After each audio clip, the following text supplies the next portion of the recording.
ọ̀jẹ̀kùnjẹ pẹ́pẹ́yẹ dákun má jẹ́ kó máa yé gbé mi lọ.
Ẹ̀yin olólùfẹ́ sinimá àgbéléwò ilẹ̀ Yorùbá káàkiri jákèjádò, sinimá ẹ̀kan ni mo tún gbé wá fún yín lẹ́ni. Sinimá yìí jẹ́ sinimá ńlá, sinimá tó gbẹnu tán, sinimá tá a mọ̀ sí Yemọja tá a gbé jáde látọwọ́ Yétúndé Barnabas.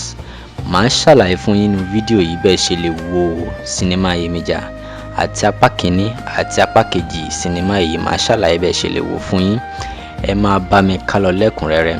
Sinimá yìí ó jẹ́ sinimá ńlá, sinimá tó gbẹnu tán, sinimá tó yẹ kó dálé lórí Yemọja tí Kiki Bakare tó lọ fẹ́ tó dẹ̀ gbé níyàwó, tí ó jẹ́ pé gbogbo nǹkan tí Kiki Bakare bá fẹ́ òun ni Yemọja yìí ń ṣe fún, tó dẹ̀ jẹ́ pé ṣẹ̀dẹ̀ mọ̀ pé àwa ènìyàn nǹkan òkè máa ń tẹ́ wa lọ́rùn.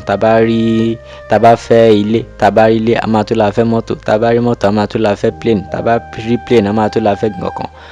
Bẹ́ẹ̀ ló ṣe rí inú sinimá yìí o. Bí Kiki Bakare ṣe ń béèrè bẹ́ẹ̀ náà ló ṣe ń fún, tó dẹ̀ jẹ́ pé tún ń béèrè sí ni. Sinimá yìí ó tẹ̀ kọjá àfẹnuròyìn jàre, ó kọjá ohun tí mo lè máa fẹnu máa ròyìn ẹ̀ fún yín. Ó yẹ kẹ́ ẹ lọ wo sinimá Yemọja yìí ni. Ẹ̀yin tẹ́ jẹ́ olólùfẹ́ sinimá àgbéléwò ilẹ̀ Yorùbá tí ẹ ò tí ì wo sinimá Yemọja yìí, àbí ẹ jẹ́ olólùfẹ́ Yétúndé Barnabas tí ẹ ò tí ì wo sinimá Yemọja yìí, ó ṣe pàtàkì kẹ́ lọ wo sinimá yìí báyìí. Báwo lẹ ṣe lè rí sinimá yìí wò?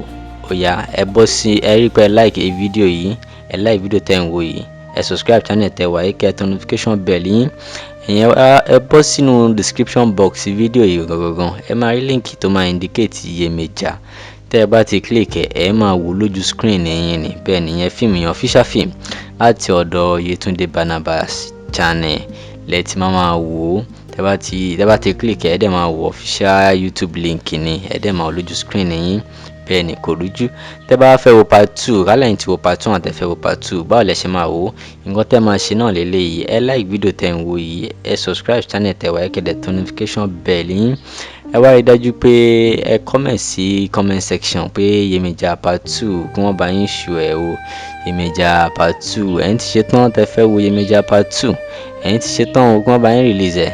Bẹ́ẹ̀ ni tẹ́ bá ti comment ẹ demand fún sinimá yìí dáadáa, ìyẹn Yemọja, tẹ́ bá ti demand fún dáadáa, wọ́n máa mú wá sójú ìwòran yín, nítorí pé máa rí pé ẹ ti ṣe tán tẹ́ fẹ́ wò. Wọ́n ní any reason láti hold ẹ mọ́. Wọ́n á mú wá, tẹ́ bá ti wá mú wá sójú ìwòran yín, àwa máa ṣe update fún yín bí tá fi máa jẹ́ kẹ́ mọ̀ pé Yemọja part 2 wọ́n ti ń show ẹ̀, kẹ́ lè lọ wo tiyín.